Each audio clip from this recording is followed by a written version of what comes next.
Okay, good. So thanks, Avi. I hope you'll be happier than some of my co-authors at the end of the talk. So I'll speak about Reed-Muller codes, and I'll speak about a question that we not always study in CS about how to deal with random errors and erasures, and I'll explain everything. So it's based on two joint work, one with Emmanuel Abbe from Princeton University in Aviv, the other one with Ben, Volk, and Ramprasad Saptharishi. So Ben is a student at Tel Aviv, and Ramprasad is now doing a postdoc at Tel Aviv University. Okay, so what are Reed-Muller codes? So let me give a quick reminder.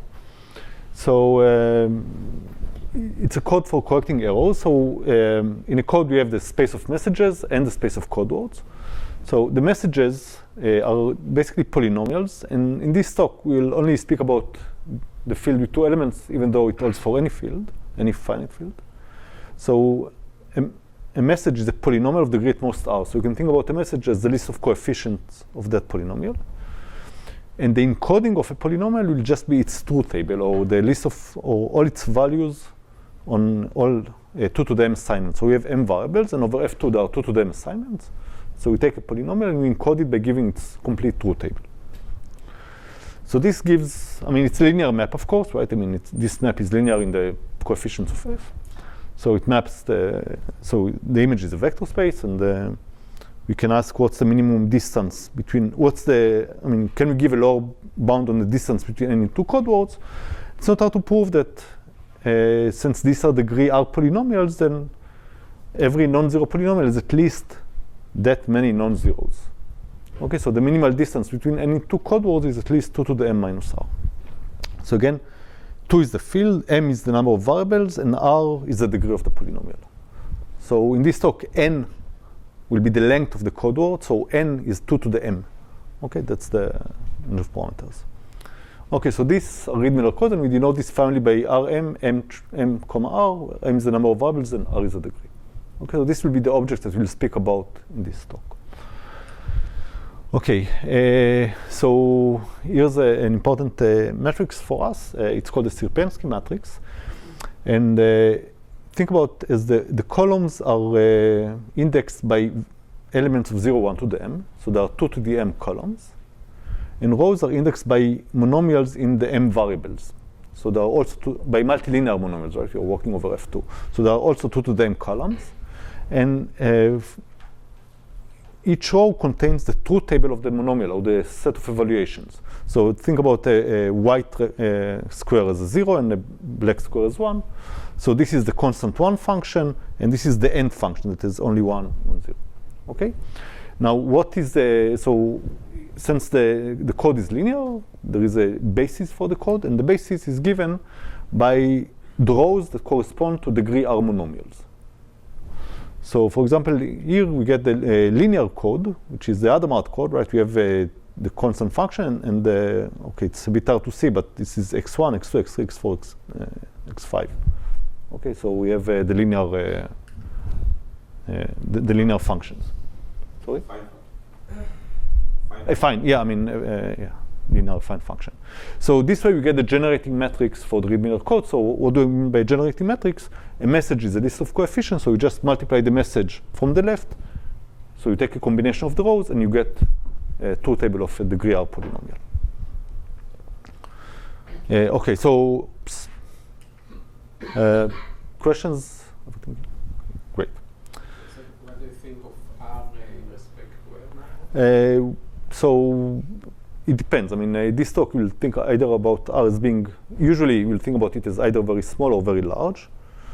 But the interesting set of, if you want to get a code of concentrate, so what is a concentrate? I mean, you can look at, we'll speak about what rate means, but the more interesting range of parameters is when the degree R is about m over 2. I mean, this way the matrix is pretty fat, and you have like half of the rows in the matrix. Right, but we'll talk usually about the case of very small R or very large R, but you'll see. Okay, so again, just a short recap. So these are the messages, encoding, the minimum distance. So these codes have been around for 50 years. They were first defined in 54, I think, and ever since they've been studied a lot. But still, some very fundamental questions are open, and we'll speak about those questions here. But first, let me say, why do we care about Reed-Muller codes? So probably in this audience, we don't have to explain it that much. I mean, they appear everywhere in complexity theory, they're important algorithms, property testing. They're used in extractors. I mean, as people doing TCS, you should know why you care about Reed-Muller codes. Okay. So what are the decoding? So when we have a code, usually we want to speak about the decoding question. What is a decoding question? Right? I mean, we know that every two code words are far apart. So now imagine the case where you get some perturbed code word, some code word with errors, and you want to recover the original code word. Right? So now it of course depends on the number of errors. If you have only a few errors, then it seems likely that you will be able to recover the original code word. But if you have many errors, then it's a different question. I mean, it's more difficult. So in the CS world, we usually look at worst case errors, which means that, I mean, we have a word, and then some adversary comes and corrupts some of the coordinates, and we want to recover the original word. Now, if you think about it, it's clear that we cannot hope to decode more than, I mean, if the minimum distance of the code, let's call this parameter d. So if there are d over 2 errors, what does it mean? It means that you can look at two code words at distance d. So the aiming distance is this. So the board if you want to draw. Yeah. Okay, that's a good idea. So so let's say that this is the space of 0, 1 to the n. Sorry, this is 0, 1 to the n. This is where the code words live. So we have two code words, and if the distance between them is d, then adversary can do the following. You can just pick some word in the middle. What does it mean to pick a word in the middle? It means that it's a aiming distance d over 2 from both ends. And then if you get this word and you want to decode it, it's not clear whether you came from the right code word or from the left code word. So there is no really hope of decoding this range of parameters. So this was Reed. And Reed actually gave an efficient decoding algorithm if the number of errors is less than half. Okay? So if you don't get into this anomaly, then, I mean, the number of errors is strictly less than half. So there is a unique code, right? So in this case, if you get a distance, if the distance is less than half, then there can be at most one code word in this ball. And then Reed shows how to find this code word efficiently. And now you can also speak about the least recoding regime. In this case, the number of errors can be larger than half the minimum distance. So for example, in this case, you can ask to output both code words. Just output all code words in the ball around the received word.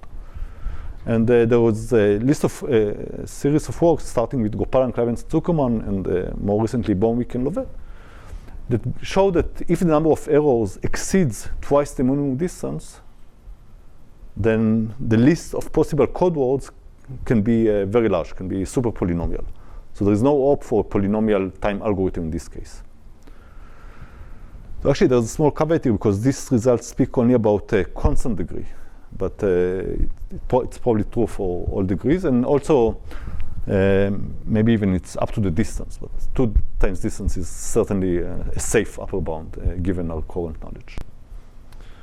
Okay, so that's what you can do in the worst case, right? If an adversary comes and decides and have the freedom to make that number of errors, then there is no hope of even outputting the list of, in polynomial time, the list of all possible code words. However, one can ask what happens if the errors are not adversarially chosen, but are rather picked at random. Right, so we have a code word, and then to decide where to put errors, the decision process is not adversarial, but rather random. And I'll speak more about this model soon. Okay, so that's the question that we will be interested in this talk. And that has been an open problem in coding theory for over 50 years, ever since Reed-Muller codes were introduced. How well can you decode Reed-Muller codes if the errors are random? And in particular, it's an open question whether Reed-Muller codes meet Shannon's bound. And I will speak about Shannon's bound in the next slide. So Shannon studied the model of random errors and proved optimal bounds on the rates of code that can handle a certain fraction of errors. And it's not known whether Reed-Muller codes, if you take the Reed-Muller code of the relevant rate, whether they meet Shannon bounds or not. Okay, so let me speak about the model of random errors now. So I'll speak about two kinds of errors. One of them will be erasures, where some when you know where the errors occurred, and some will be real errors. So what is the binary erasure channel? In this channel, you have a code word of length n, and some symbols are replaced with question marks. Okay, so here's the model. So you have your code word. Okay, you received some polynomial, and that's the truth table of that polynomial. And now it goes, you want to send it to the receiver, so it goes to the channel. What the channel does, it replaces some of the coordinates with question marks. It does not change any coordinate, but it only tells you whether, I mean, it can erase some of the coordinates. And the main point is that we know, as the receiver knows where the erasures occurred. Okay? Sorry. So that's the BEC. So that's one model, the model of erasures. And another model that we look at is the binary symmetric channel in which some symbols are flipped. So in this case, again, the message goes to the channel, but now some symbols are flipped, and you don't know which symbols were flipped. But you just get some n-bit vector, and you don't know where the errors occurred. So again, so the difference between the BEC and the BSC, right, BEC is for the binary erasure channel versus the binary symmetric channel, is that here we know where the errors occurred, right? I mean, if we know where the errors occurred, we can just put question marks ourselves. And here we do not know where the errors occurred. So that's the two models. So clearly, correcting errors in this model is simpler than in that model, right? Okay, are this model clear? Okay, good. So Shannon studied both models. He actually studied a larger family of models, much more general case, but let's speak about those models. And he proved the following thing. So he studied the maximal rate that enables decoding. So what is the rate? I think I did not mention this before. So the rate of a code, at least the rate of a linear code, can just be thought of as the dimension of the code divided by the length of the code word. Okay, that's one definition for linear codes that can be taken. So in the case of Reed-Muller code, so what is the dimension of the code? Right, we have m variables, and the code, the messages are degree R polynomials, right? So they are spanned by all degree R monomials, right? So and multilinear monomials. So if you just count monomials, you have to count. This is the number of multilinear monomials of degree at most R. So let's denote this by, I hope you can see it. I mean, can you see this? Or the, yeah. So this is the dimension of the space. So the rate is, this is the rate, okay? N is 2 to the little m. N is 2 to the little m, exactly. Thanks. So this is the rate. And now Shannon said the following thing. If you pick, okay, it depends whether you pick P or R. So what is P? P is the probability of an erasure, let's say. So if the probability of erasure is P, then there are codes of rate approaching 1 minus P. So for every epsilon, there's a code of rate at least 1 minus P minus epsilon, such that for that code, if you send, for every code word, if you introduce erasures at probability P for each code, if each coordinate is erased with probability P, then with high probability, you can recover the original code word. And similarly, if we look at the BSC, and again, we have a parameter, the probability of an error at each coordinate is P, then there are codes of that rate, where H is a binary entropy function, that enable decoding with very high probability. So this is an existential result. Shannon didn't give a construction. I mean, he showed that random codes achieve this. But it's been a major goal in coding theory to come up with codes that have efficient encoding and decoding algorithms and that meet Shannon's bound. And in particular, it's been a question that's been open for 50 years about the behavior of Reed-Muller codes for random errors and erasures, which means that let's fix P. If we take the Reed-Muller code of roughly that rate, can it decode from P erasures with high probability? And similarly, if you take the Reed-Muller code of that rate, can it decode from fraction P of errors with high probability? So these questions have been open for Reed-Muller codes, and these are the questions that we'll study in this talk. Okay, so that's what I just told you. And this problem is related to, I mean, you'll see some of the connections, like the random. So if you remember the Sierpinski matrix that I showed at the beginning, then this question is related to the rank of some random submatrices of it, and it's related to, okay, of course, interpolation, polynomial interpolation from noisy data, right? Because that's what we get, right? I mean, the truth table is the list of values of polynomial, but some of the data is corrupted. Can you interpolate the polynomial, etc.? So one thing that I want to mention is that it's also related to polar codes, which is something that you don't know well, but I can say some words about it nevertheless. So what are polar codes?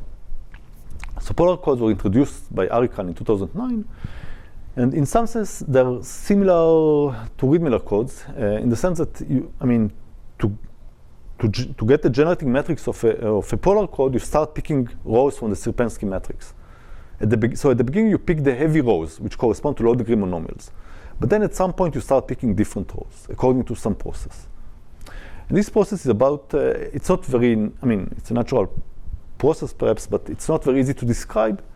In particular, it's not, we don't have a very efficient way of telling which rows will be there and which in the generating matrix and which rows will not be there until we computed all the generating matrix.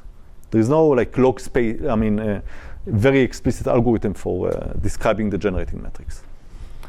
But still, polar codes are similar to Reed-Muller codes, and morally, since polar codes, the amazing thing about them. They are a vector space of polynomials. Right, but yes, yes. But we start from they are vector space of polynomials, and we start from the low degree polynomials. Yeah, no, the similarity is simply that just another vector space of polynomials over DF. Yeah, that's. I feel there is more than just that, but the similarity. Yes, that's certainly true. But the amazing thing about them is that they achieve capacity for all channels, and by that I mean that if you give me the channel, there is a process of picking the rows for the polar code that will achieve the capacity. So achieving capacity means that if you take the code of rate 1 minus p, then it works for erasures, and similarly the code of rate 1 minus hp works for errors. These were the first to achieve The first, yeah. No, Shpilman had the codes that achieved capacity long ago, but they are not as efficient. So Shpilman had codes that achieve capacity for erasures and errors long ago based on expanders. But there's also the question of if you want to be epsilon close to capacity, how large does the block length has to be? Like n is the parameter of epsilon. So I think in Shpilman it was exponential.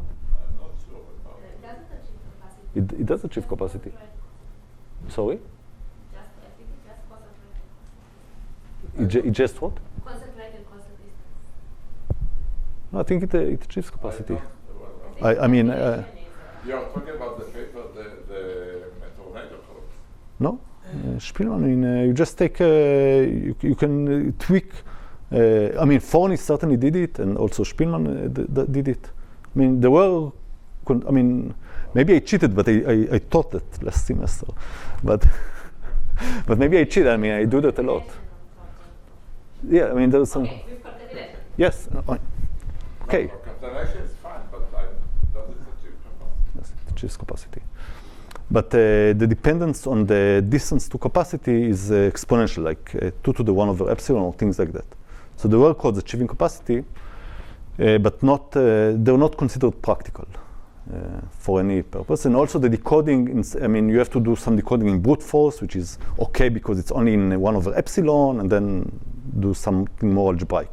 But they were not nice. They're not simple. They're not something you would use, or people that want to use will use.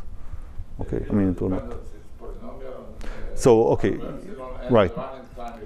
So the running time was n log n, but it was actually open. If you want to be epsilon close to capacity, what's the length of the polar code that you should take?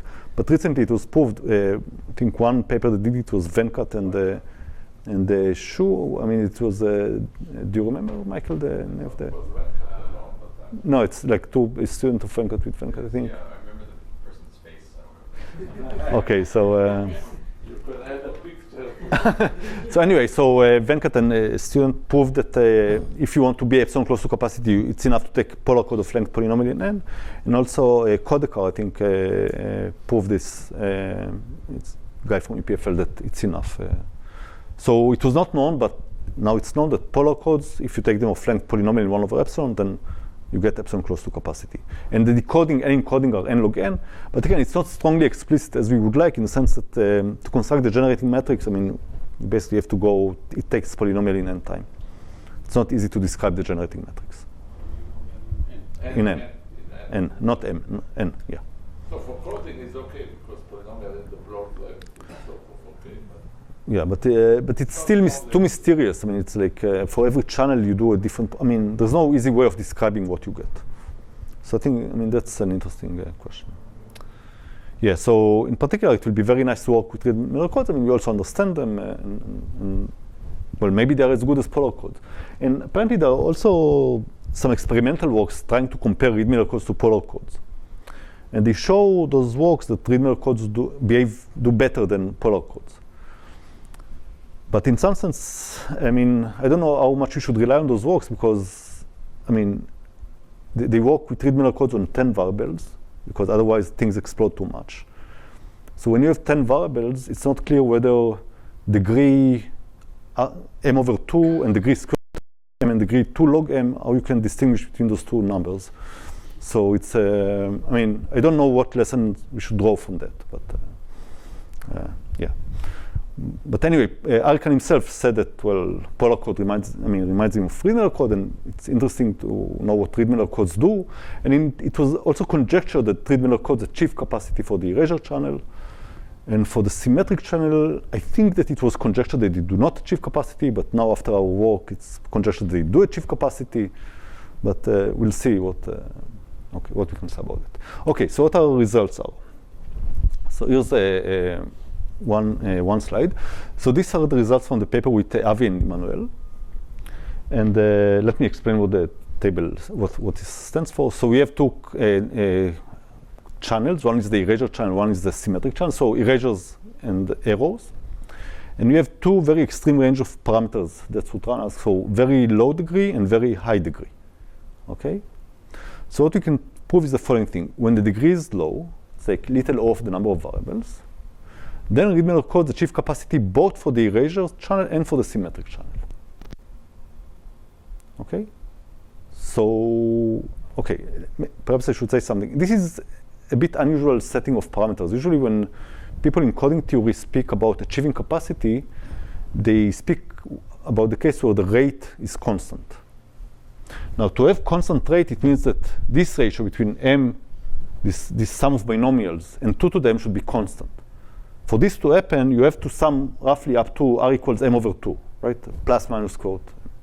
This is the range of constant rate. And we do not get to that rate.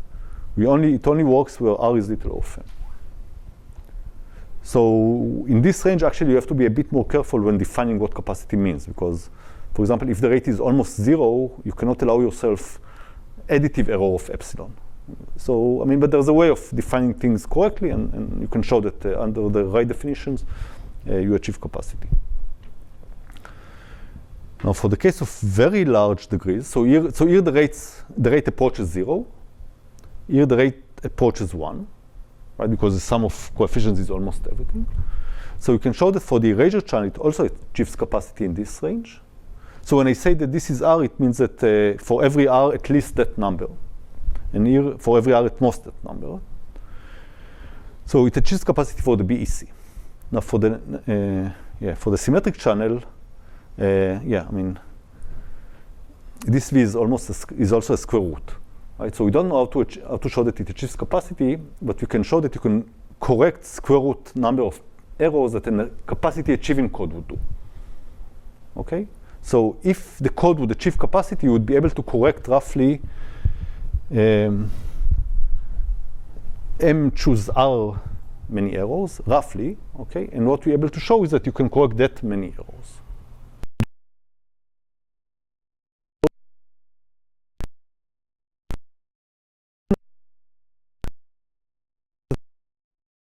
Is still much larger than what you would get by the minimum distance argument. So what is the distance of that code?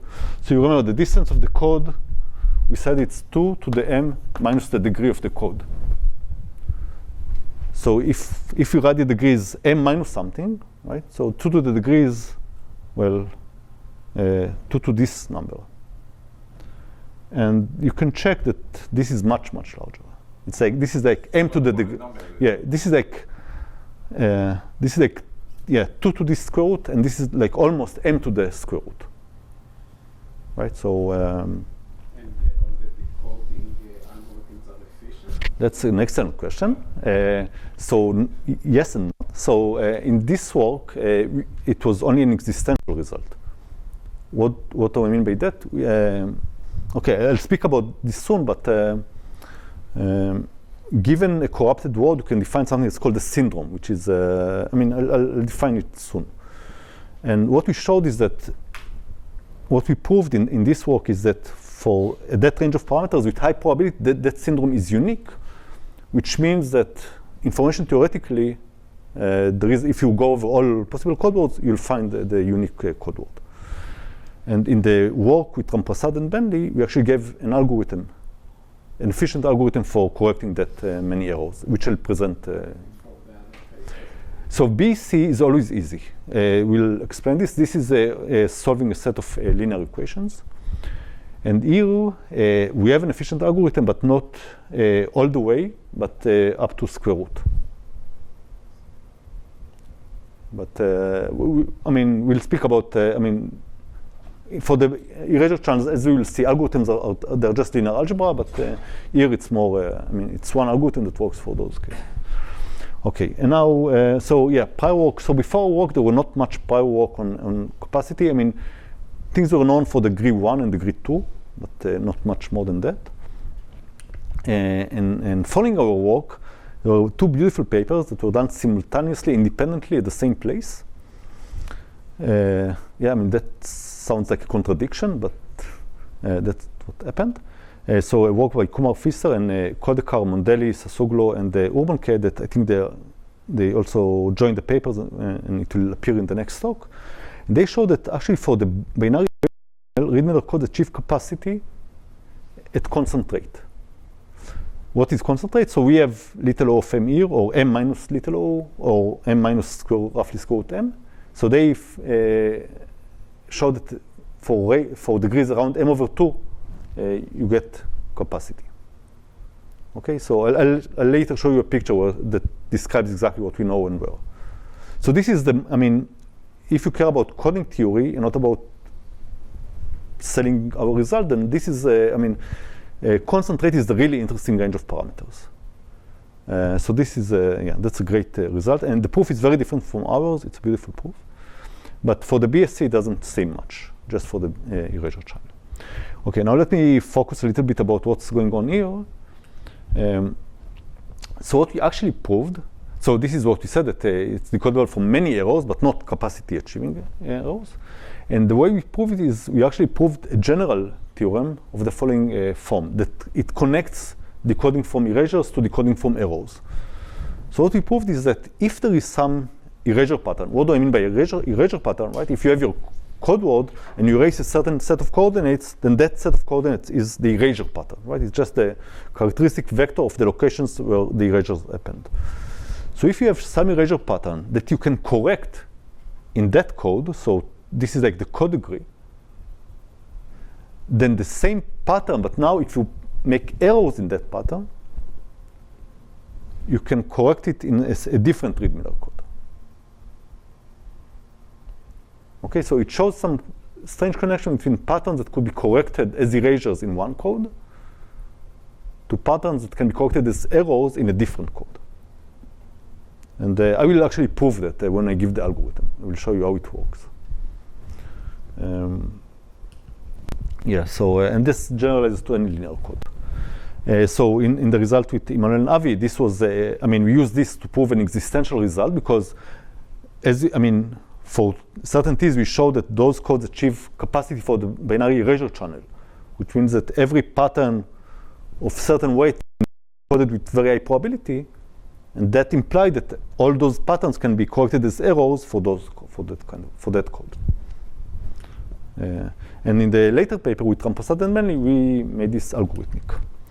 And let me just mention that this thing is boosted by the result about the BEC, because it shows that for certain degrees, like many erasure patterns are correctable, right? Because we achieve capacity for the erasure channel.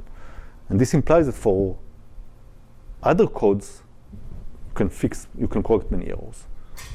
Right? So this just gives you a recipe for saying every error pattern, every erasure pattern is correctable in one code, the same pattern, but now if you have errors in them in some other code, then it's also correctable.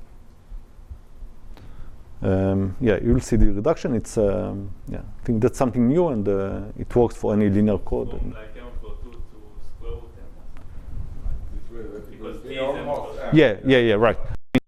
I mean, if you think about the range of parameters where we can use this result, then since you move from code degree t to code degree 2t, better have t smaller than m over 2.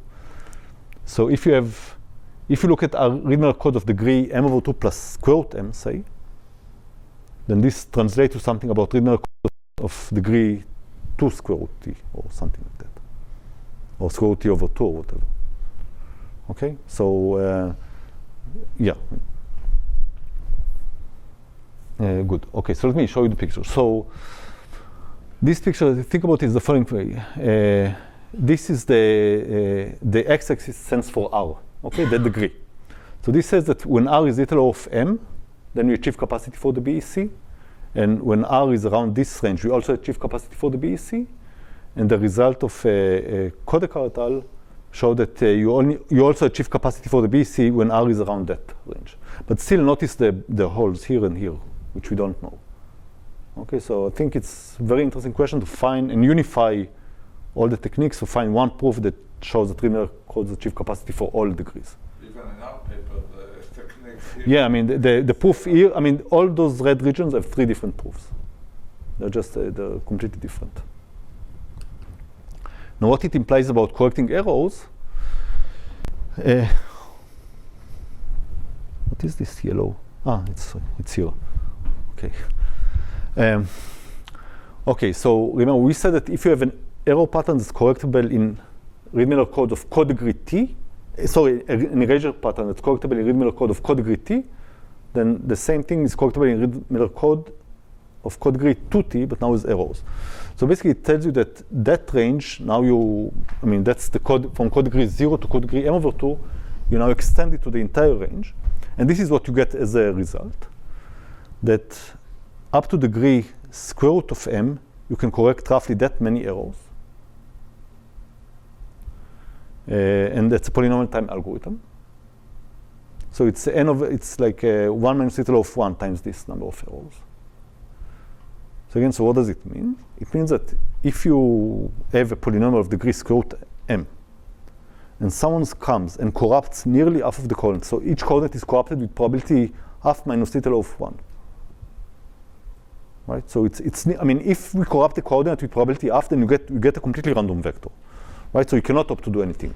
But it says that if you corrupt even with probability half minus literal of 1, so there is some slackness, but not much, then still we have an efficient algorithm of recovering the original polynomial, as long as it was of degree literal of square root.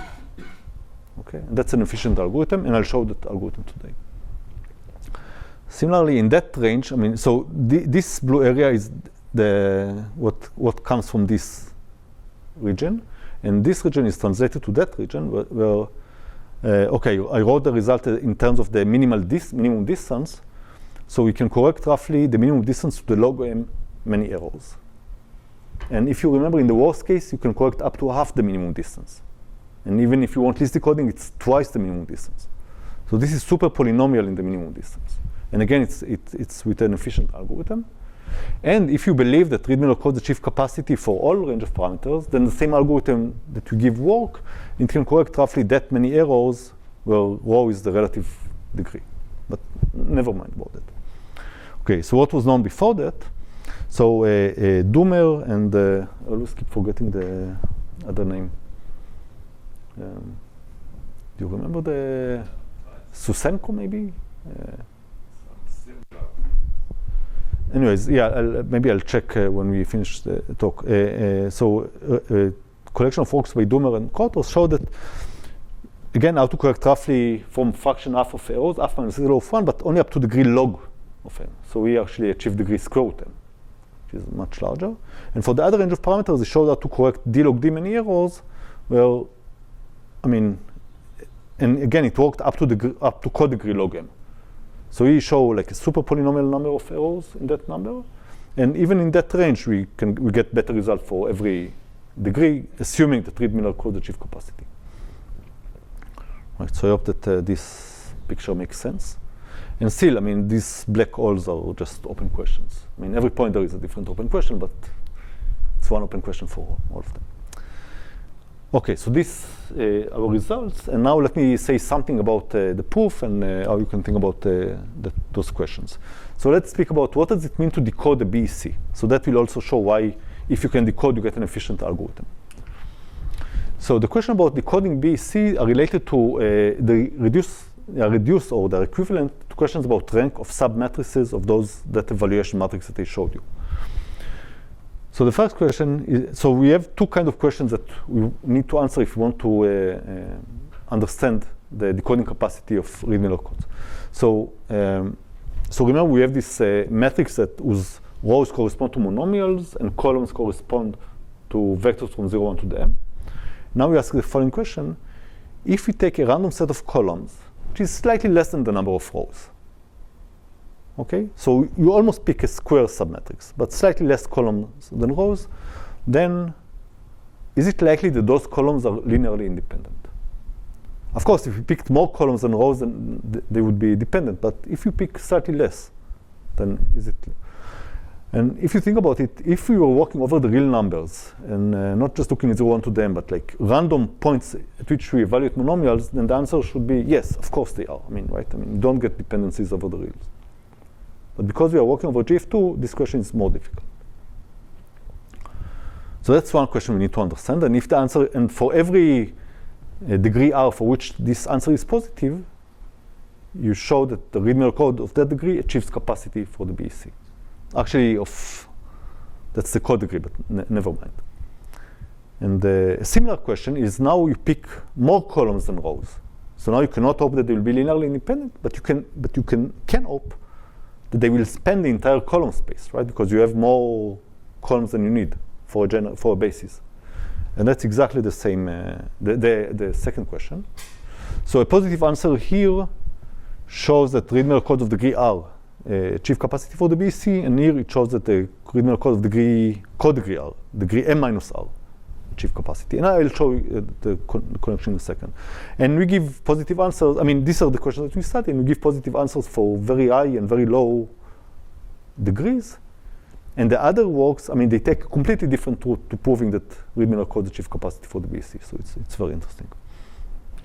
Okay, so let's look at an example. What does this question mean? Yeah, so you should appreciate the hard work I put into this slide.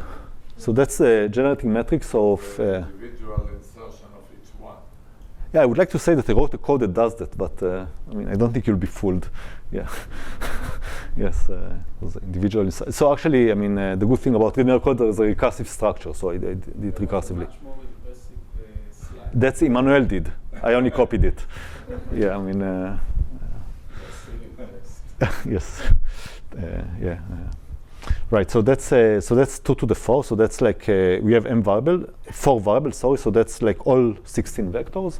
And here we have monomials up to degree at most 2, and that's the matrix.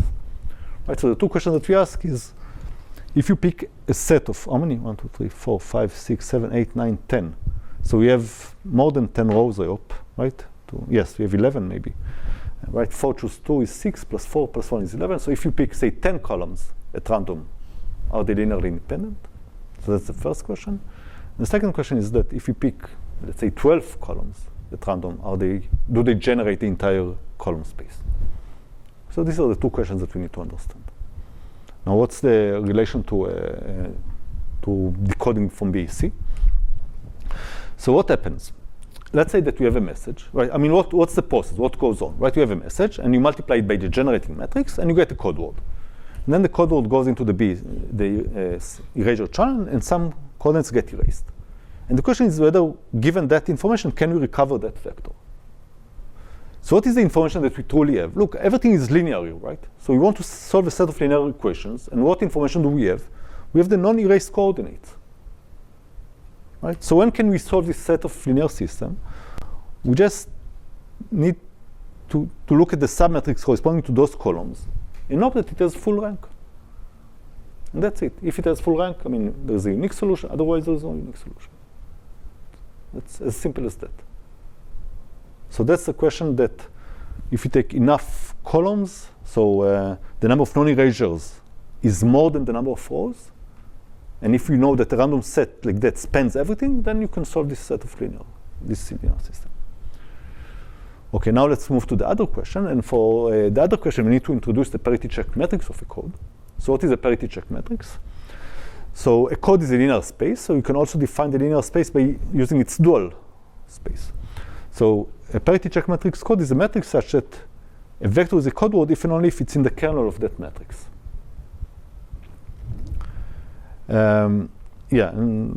Okay, it's a generating matrix for the dual code, and the dual code is exactly the set of code words that are zero, let's call inner product with all the code words. Okay, and it's an easy exercise to show that the dual of a Reed-Muller code of degree R is also a Reed-Muller code of that code of degree m minus r minus 1. Okay, it's not a difficult exercise. So it also means that the parity check matrix is also the same kind of matrix, right? That rows correspond to monomials, etc., but of different degree. Okay, so now let's look at the question about erasures.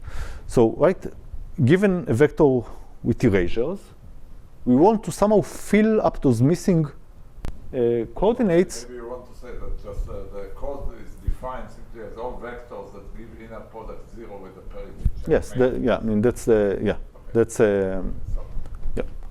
So right, so if to correct error means that we want to ask ourselves, is there a unique way of filling those question marks so that you get a vector in the kernel of the parity check matrix? And this is just linear algebra, right? I mean, you look at the missing columns. Think about this as variables, right? You put x1, x2, x3, x4. You just want to solve a linear system of equations. And you want it to have a unique solution. And when do you have a unique solution? Exactly if you are trying to look at columns that are linearly independent. So that's it. So that's the reduction. So, I mean, it's a trivial reduction, but and I only put it to show that the real question is about understanding random submatrices of that evaluation matrix.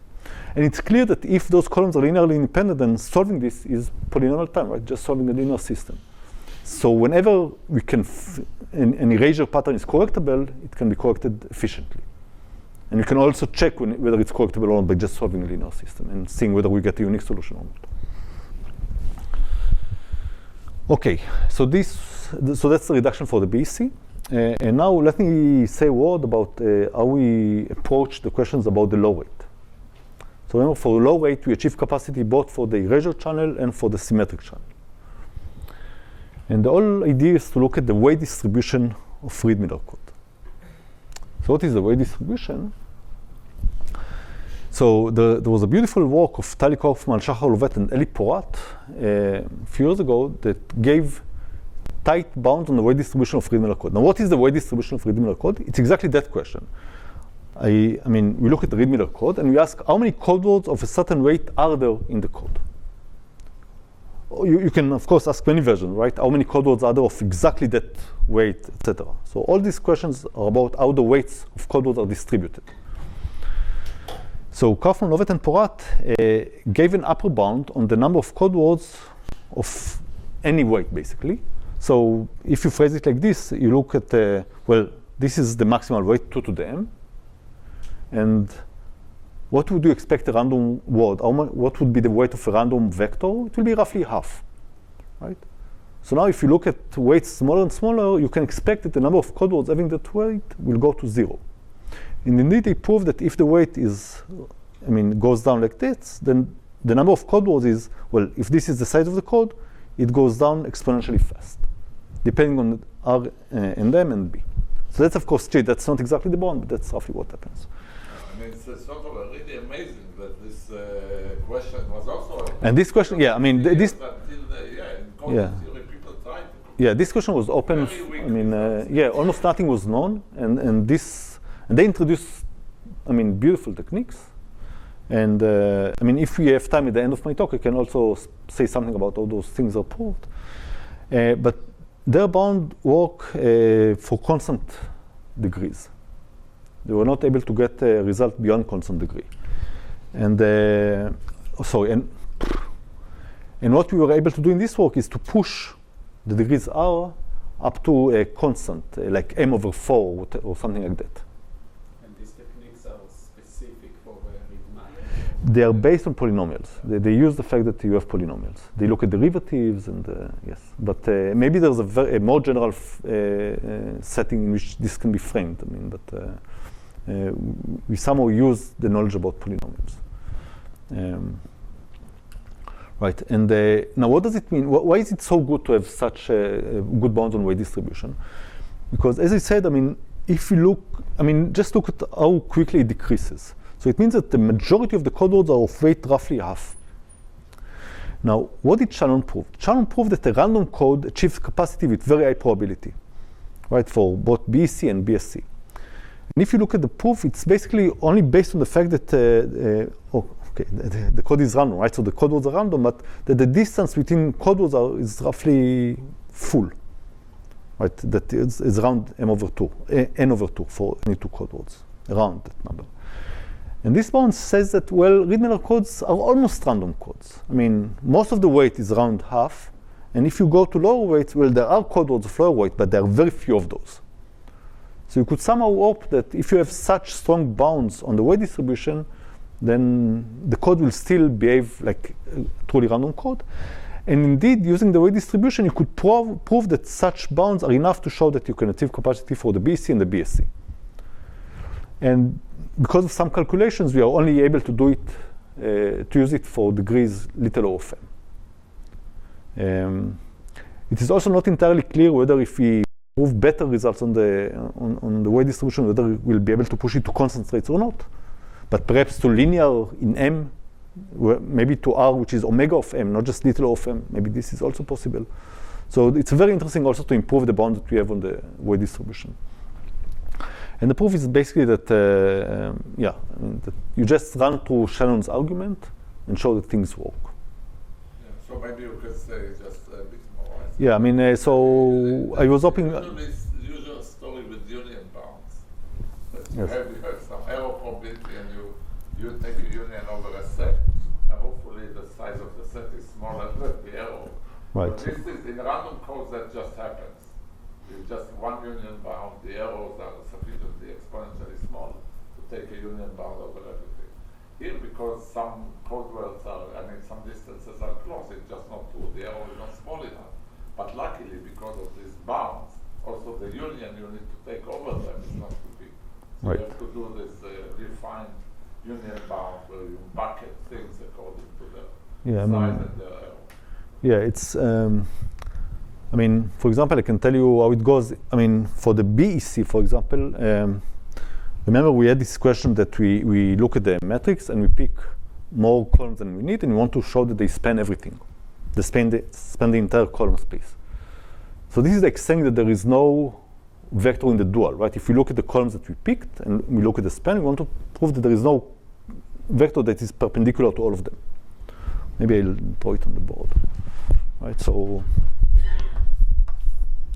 let's say that here we have all monomials of degree at most r, and here we have 0, 1 to the m. And now we pick a random set of columns, which is large enough. We want to show that we achieve capacity for the erasure chance. So we want to prove that this column spans the entire column space. So we want to rule out the possibility of some vector in the kernel, that there will be some vector that when we will multiply by the matrix, we'll get, all of this will be zeros. Right? That's something we want to rule out. Because if you rule that out, it means that they span the entire column space. Now, what is a vector? Think about it as coefficients of a degree are polynomial, right? Because when you multiply it like that, it's like summing monomials of degree at most r. So what happens here? If we have a point here, and this stands for the vector f, what you get here is basically f of alpha. Because that will be a monomial evaluated at alpha, and then you take the linear combination, so it gives you the value of f at the point alpha. So what you have to rule out is that when you pick a subset,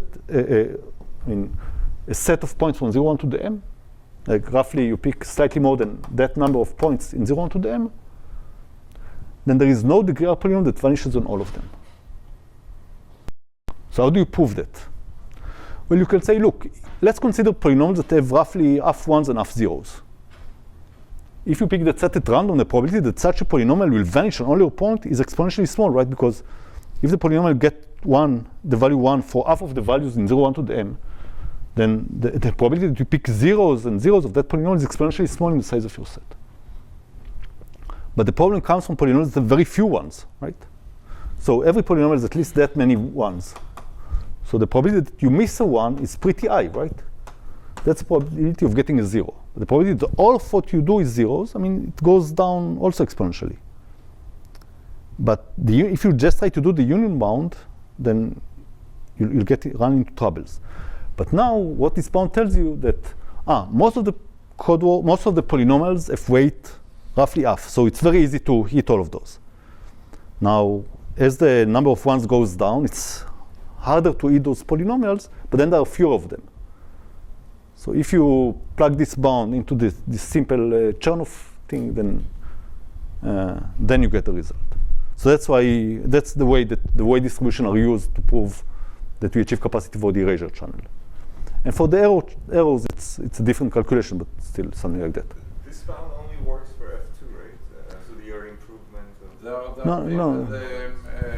are later paper of Bomic and Wigderson. Right. Yes, to work, and that is for constant degree, but you said no. So no. What we do is only for F2. No, I think it works for. I mean, it should work for any field, but I think no. I think they worked out to prove it for fields of power size, no, not of prime size, but of size which is power of a prime number. Yes. So for large, right, no. So for fields of prime order, I think everything works as is.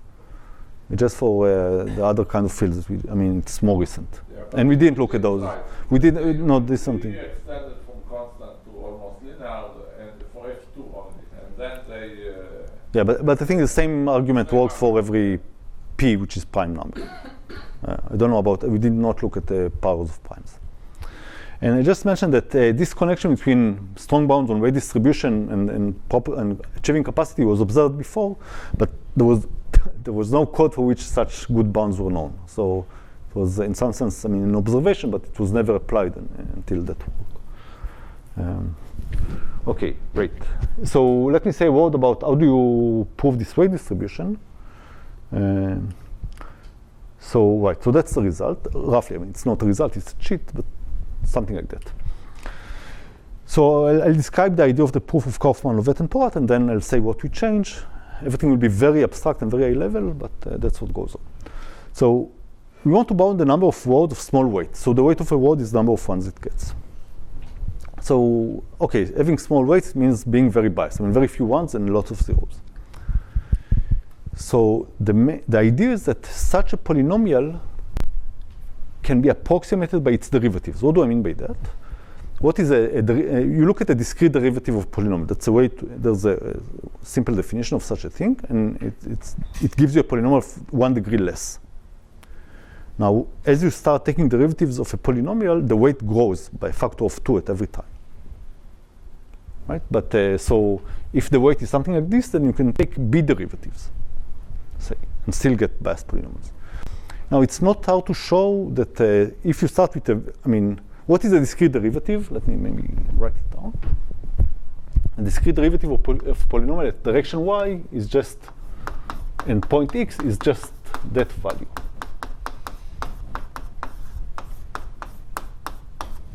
Right? I mean, if we were to define by the length of y, this would be the usual derivative, but work over GF2. Now, if f is as many zeros, it's very likely that that this will be 0, so we'll get a good approximation of f.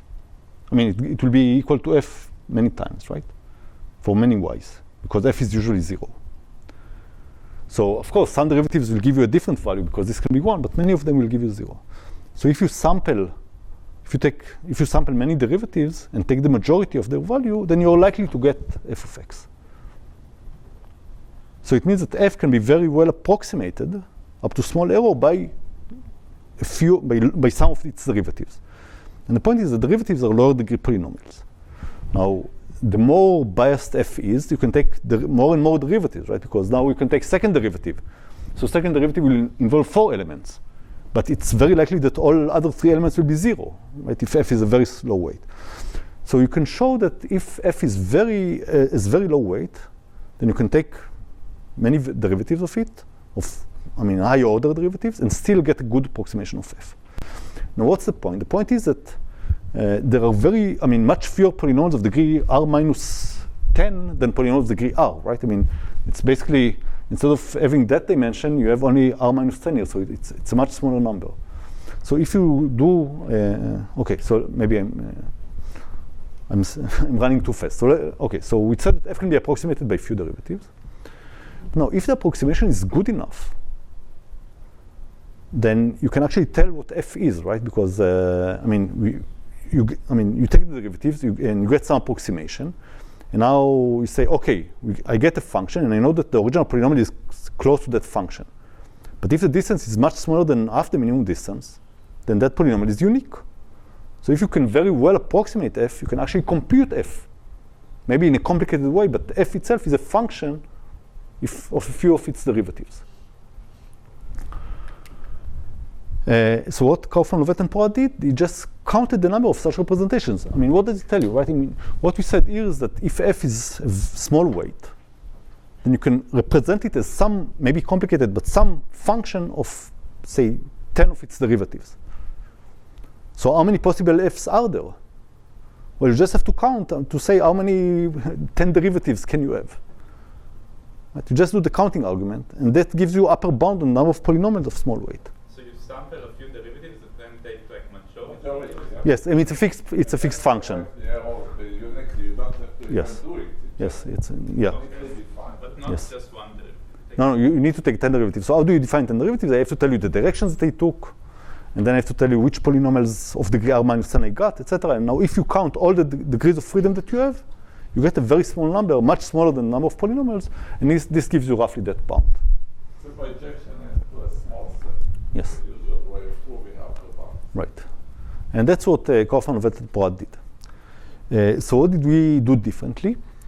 We said, well, actually, so they showed, they took the approximation to be so good so that if you are that close to f, then f is unique. The idea in our work was that you just approximate f. What does it mean? It means that you don't know f exactly. There can be many polynomials around the world that you approximated, but you made an advance. And the polynomial that you started with is pretty close. If it was of weight 2 to the m over 2 to the b, now the distance from the word that you got will be 2 to the m over 2 to the b plus 1, say. Or plus 10, I don't know, something. And now you recursively continue. So what's the point? The point is that, right, let's say that we found some function f, which is complicated, and we know that in a ball around it, we have our polynomial f. But there may be other polynomials in that ball. But if the distance of all those polynomials to the center of the ball, which is the approximation function, is much smaller, let's say 2 to the m over 2 to the b plus 100, then every 2 of them are very close, are also close to each other. So now we can recursively, so how many points do we have in that ball? Well, if you fix one of them and you look at all the distances from that age, distances will be something like 2 to the m over, let's say, something like that. Okay, it's a much smaller number than the number we started with. So you can estimate the number of points in that ball recursively using the same argument. And in this way, get a better bound. So it's very abstract what I said, but that's what happens, basically. You don't need to compute f exactly, but you reduce the question to a question about a larger value of b, and then you use it recursively. Yeah, I don't want to say more about that, but that's what we do. Okay, so let's do a recap. And what I want to do next, I'll do a recap, and then in the second half of the talk, I'll give you the algorithm for correcting errors. So that's what we have, right? These are the regions where we achieve capacity for the BEC, and that's and then it translates to algorithms for correcting errors, and this is what I'm going to show next. Okay, and then just short summary. So we showed BEC for rates close to 0 or 1, and BSC at rates close to 0. It was the first improvement. And we also know how to achieve capacity, that Reed-Muller achieve capacity for the BEC at constant rate. Interesting open point. Well, what about the BSC at constant rate? I mean, we don't know it. And BEC for all rates, that's also something that we don't know. Okay, so I think there are many interesting open questions in this, that are left by this work. Okay, so what I want to do next, I want to speak about the algorithm, but since we need to, this will be on the blackboard, so we can take maybe a 5-minute break and then continue. If an error pattern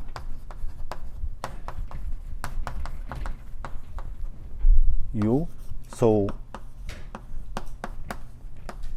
an error pattern is just the set of coordinates, erasure.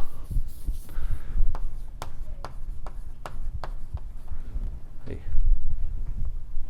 thanks.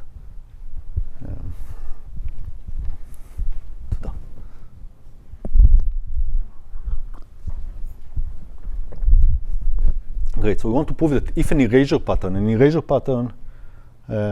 it's just a subset of coordinates that you erased. If it can be corrected or decoded, let's say corrected, in a certain Reed-Muller code. So let me be accurate here. Sorry.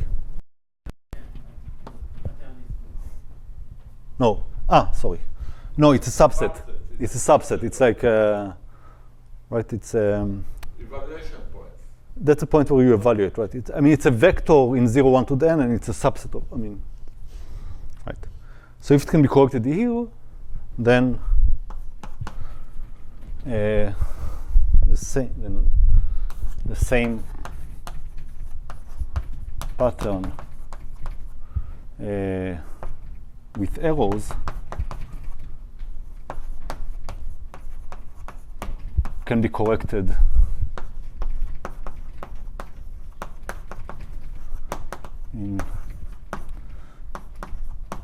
now the code degree is twice and efficiently.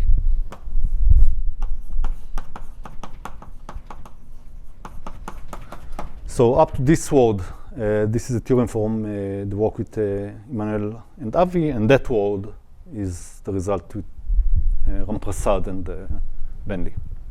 That's the addition. So why did you change to R-1 if this is 2R-2? Maybe you want to. That's okay. No, just because it will be easier to speak about the parity check matrix.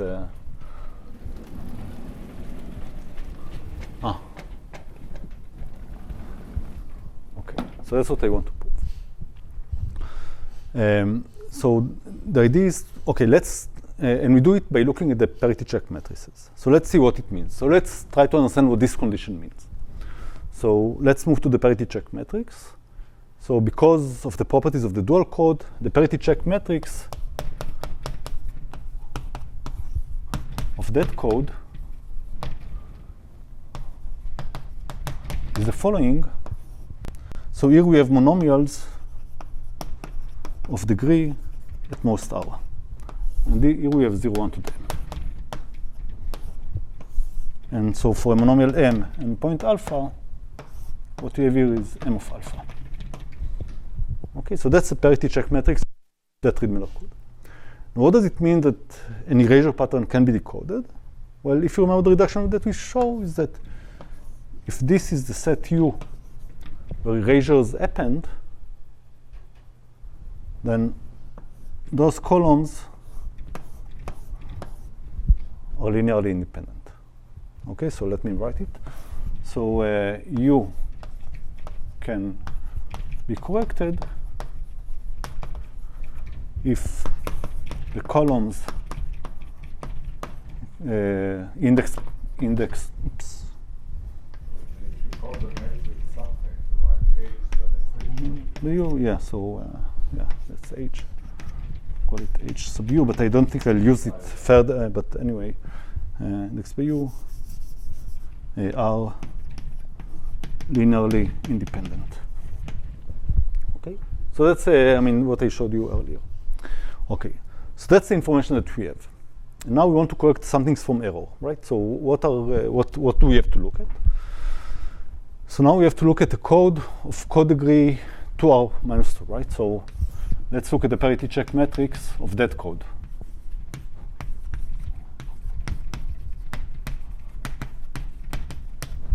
Okay, so let's let it like that. Yeah, there should be still more to M, but now the degree is at most 2r plus 1. Okay, so I mean that number plus that number should sum to m minus 1. That's the okay. So that's what we have, and then we have the same set U. Okay, but we don't know. I mean, but now we don't know U, right? I mean, it's just there, and what we know about U is that if we break it up to degree R, and we look at those columns, then by what you said here, that set is linearly independent. Right? That's the information that we have. I mean, we don't know where the errors are. We just know that in the parity check matrix, the property is that those columns are linearly independent. Okay, great. So that's what we know. So now someone gives us a vector that has corruptions in U, and we want to recover U. So what information do we have? So what we get, so you can think about the algorithm as getting an input. So the algorithm gets so the input that we have is some code word, C in C, plus, well, 1U, right? What does it mean that we have errors in some location? It means that the bit was flipped in that location. So if you look at the characteristic vector of U, this is exactly the places where the errors occurred, right? These are the bits that we flipped. So this is, so that's what we get. I mean, that's the input to the algorithm, C, where C is in Reed-Muller. Right? You get a code word, but some coordinates were flipped. You don't know what, I mean, you only get this as input. Right? And you want to recover the set U. If I know what the set U is, then I can just throw again 1U and get C. Okay, now what happens if you take H times this, where H is the parity check matrix? So H times C is 0, right? Because it's in the code, so you get H times 1 over U, and that is called the syndrome of the error. So the syndrome of the error is what you get when you multiply the characteristic vector of the error locations with the parity check matrix. So this is the information that basically we have. I mean, to decode the linear code, it's equivalent to decoding from the syndrome.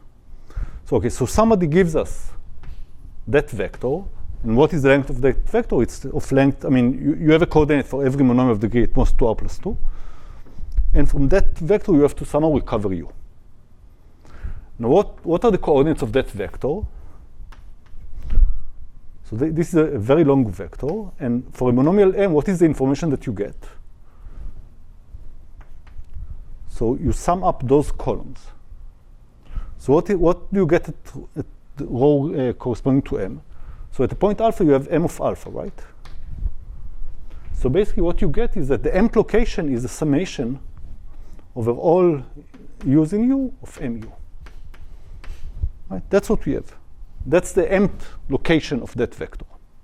And we have it for all M of degree at most 2r plus 1.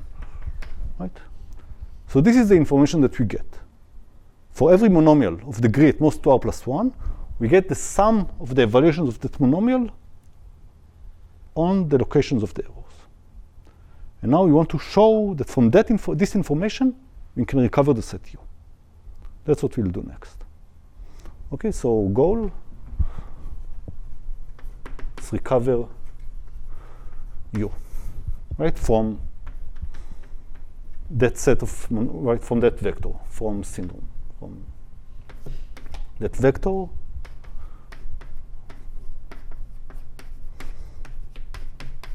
right? Yeah, forgive my handwriting, but okay. So that's what we want to do. So what we will actually do, we'll be able to answer the following question. I give you a coordinate v, and I can tell you whether v belongs to the set U or not. Of course, that will solve everything, right? And what we will use, of course, we'll have to rely on that information. Okay, so what I'll show you next is that, so let's say that v is in 0, 1 to the n, and we want to understand, to decide whether v is in U. Okay, that's what we want to do next. Okay. Right. So okay, so let's look at, so that's the set U. And now I give you some other column vector v. I mean, v can be in U or can be outside U. We have no idea what v is. What we'll do is we will run over all columns one by one. So this will cost us a factor of n. And for each column, we will answer that question. So that's a polynomial factor, so we don't care about it. Okay. So, okay, here's a trivial observation, right? If v is in the set U, then it's in the linear span of the, then I mean, v is, I mean, let's look at the entire column. But if v is in set U, then that vector, this part of v, is in the linear span of those vectors. I mean, it's one of them. But in particular, it's in the linear span. So let's try to write this as some condition. Okay? So what does it mean that v is in the linear span? It means there should exist constant, I don't know, a1, a2, etc., such that when you multiply this in the columns, you get v. So what we will try to do is we'll try to write down those conditions. That first of all, a condition that v is in the set U, and then that v is one of the elements in U. And to do that, we'll try to find those coefficients. So we'll write down a set of equations that those coefficients will be the solution to those equations. But the way we'll do it is we'll do something, I mean, and that's the crux of the algorithm. Those coefficients that we will guess will be the evaluation of some polynomial at the points. Okay, so what we'll do, so the algorithm will do the following algorithm. It will look for a polynomial of degree, for a degree, let's say degree R polynomial f, such that first of all, summation fui times, okay, I want to give this column a name. Okay, so for an element u, let's call this part u to the power r, because it gives us all the evaluations of polynomials of the greatmost r on u. Okay, so that's, so I want to write, so I want this condition to hold. Right, that's the part of v up to degree r. Okay, so let's say that I have such a polynomial f. So this is just a constant, right? This is just number either 0 or 1, right? So this tells me that v is in the linear span of the u's. Okay, right? But I want more, right? It's not enough that it's in the linear span. I want to know whether it's part of the set or not. So what we will do is we'll also write the following condition. I mean, if we want v to be in this column, in this set, then we can look at all the vectors u that also agree with v on the first coordinate. And we want v to also be in their linear span, right? Because we want v to be in the set. So if it's in the set, certainly it's in the span of all those vectors that agree with it on the first coordinate. So we can also write, so this is one kind of equation that you want to solve. And here's another kind of equation that you want to solve, that for every I from 1 to n, we also want, this is ui. This is u in u, sorry. We want that summation of fu times u to the r equals v to the r, but now you go over all u such that ui equals vi. again, I don't tell you how to solve those equations or anything, but let's assume we can solve them. What I want to show next is that if that system of equations is solvable, then V must be in the set U. Okay?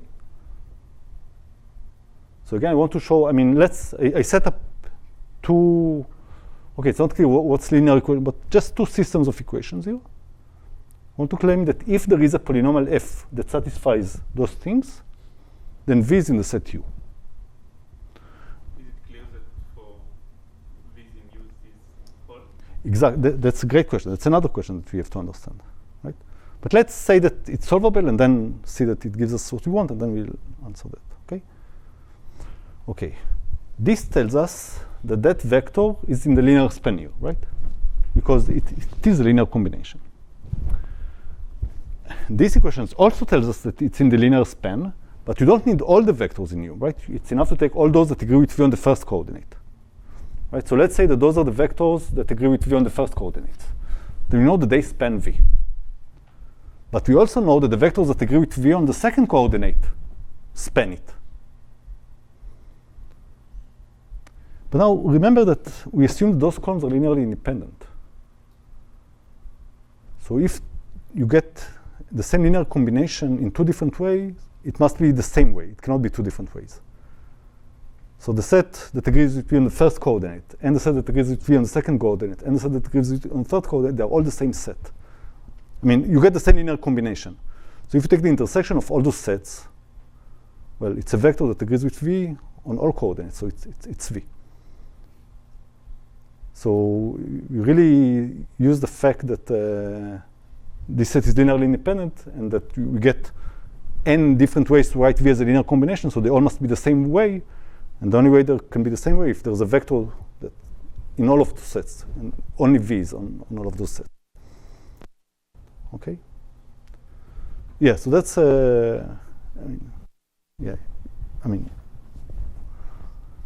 maybe it looks like a nasty, it's a simple trick, right? That's it.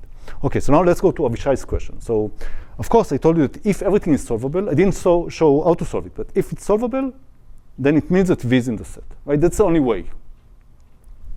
Okay, so first of all, let's ask ourselves, one question is that if V is in the set, is it really solvable? And is it linear, and why is this a linear system? Why this can be efficiently solved? Okay, so if V is in the set, what should F be? F should give you 1 at V and 0 also, right? Because there's only one linear combination that gives you V. So F should give you 1 at V and 0 at V. And why can you find such Fs? Well, because they're linearly independent. So you just look for a vector. What is F? F is like a dual vector, right? It comes from here and it multiplies like that. So you just want to find a list of coefficients that when you take the inner product, you get many zeros and 1, 1. And you can do it by linear independence. Right? So again, so what is F? F is a degree R polynomial. So a degree R polynomial is just a list of coefficients, right? And what is F evaluated at U? Just take those coefficients and multiply by that vector. So you just want to you just want to claim the existence of a vector that's perpendicular to all those columns except for V. And since they are linearly independent, there is such a vector. So if V is in the set, then this system is solvable. And if this system is solvable, then V is in the set. Okay, but now we have to understand how do you solve this system? So the point is that, we want to say that we have a system of equations, and I want to say that these are linear equations, and furthermore, that I can access those, I can evaluate those equations, because it's not clear, because I don't know what the vectors U are, right? I don't have access to them. Somehow I need to set up a system of equations that I can solve from the information that I have. Okay, so let's look at that equation. What does it tell you? Okay, maybe I'll erase that top part.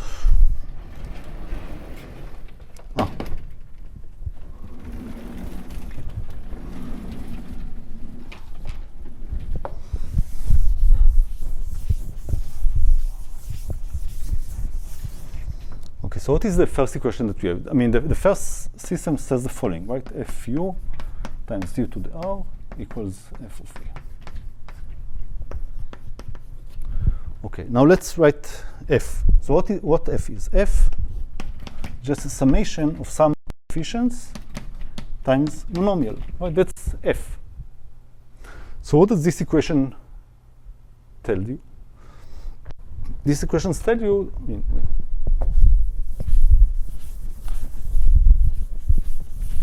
And what are the things that we want to know, right? We just have to figure out what those AMs are, right? And that's the things we don't know about f, right? I mean, these are going to be the unknowns in the linear system that we will set up. So this is f, and we want to understand what is this equation. How does this equation look like as an equation in the unknowns? Okay. So just plug this in. So what do we get? We get summation of fu times u to the r is nothing more but summation over m, am. And now you get summation over u and u of mu. M at u. I mean, that's the, okay. Yeah, so that's going to be the coefficient, sorry. Okay, so I want to understand what you have here at location m. Sorry. So that's a vector, right? It's a vector of a very long vector. What happens at monomial m? So the monomial m, that's what you get. You have to, what's written here at location m, right? Maybe okay, you know what? Maybe I'll do it slowly. So this is the vector, and I want to understand what's written in location m. So what do we have here, right? So this is just summation of f of u times this long vector u to the r, and location m we have m of u, right? So this gives you summation on u f of u times mu.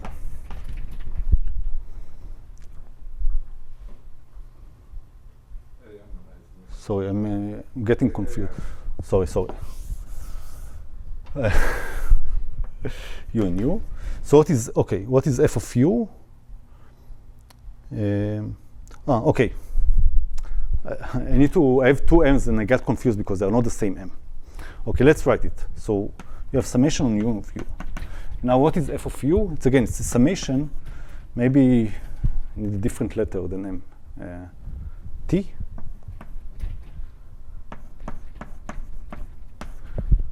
T of u times m of u, right? So this is f of u, and this is m of u. And what is this thing?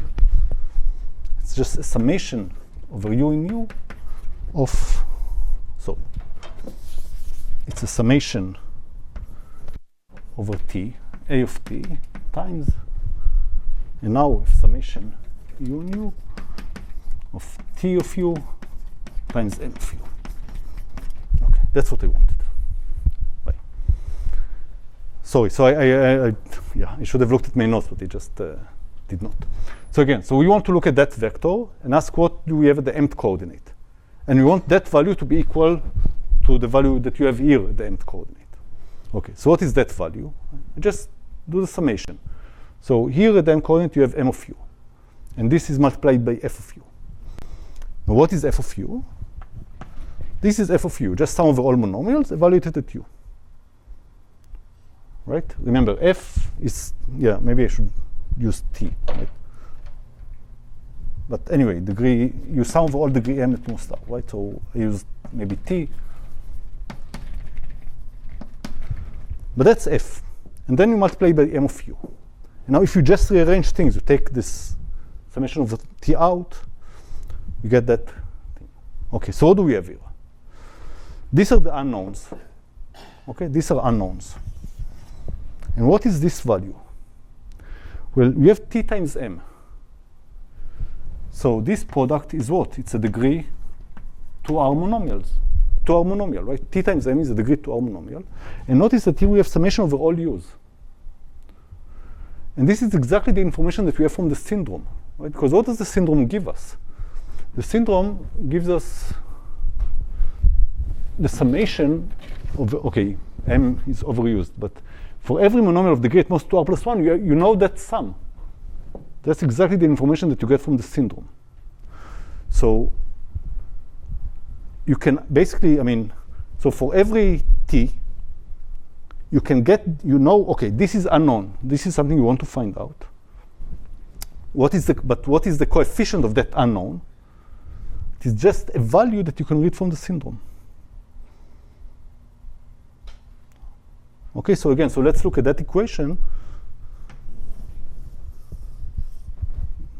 So this is a linear system in the unknowns, right? And the point is that we can find out the coefficients in that linear system by looking at the syndrome, right? Because that's it. You look at the syndrome, you have the coefficient of AT. And V, what about V? Well, V is given to you, right? That's the beginning. We go over all V, so we know V. So we can certainly look at what's there at the mth coordinate. So you have this system of equations. So this is a linear system in the unknowns of F. Okay, that's one system. What about that system? Here we have something more complicated. We only have to look at those UIs used with ith coordinate equals the ith coordinate of V. How can we access them? Because the syndrome gives us summation over all UIs. So the point is that you can multiply F by, say, xi, for example. So F, think about it, right? It's a polynomial. Now I take a new polynomial, which is F times the first coordinate, say. Let's say F times x1. What is F times x1 of u? Well, it is f of u times the first coordinate of u. So let's say that the first coordinate of v is 1. So this will leave in the summation only those u's that have 1 in the first coordinate.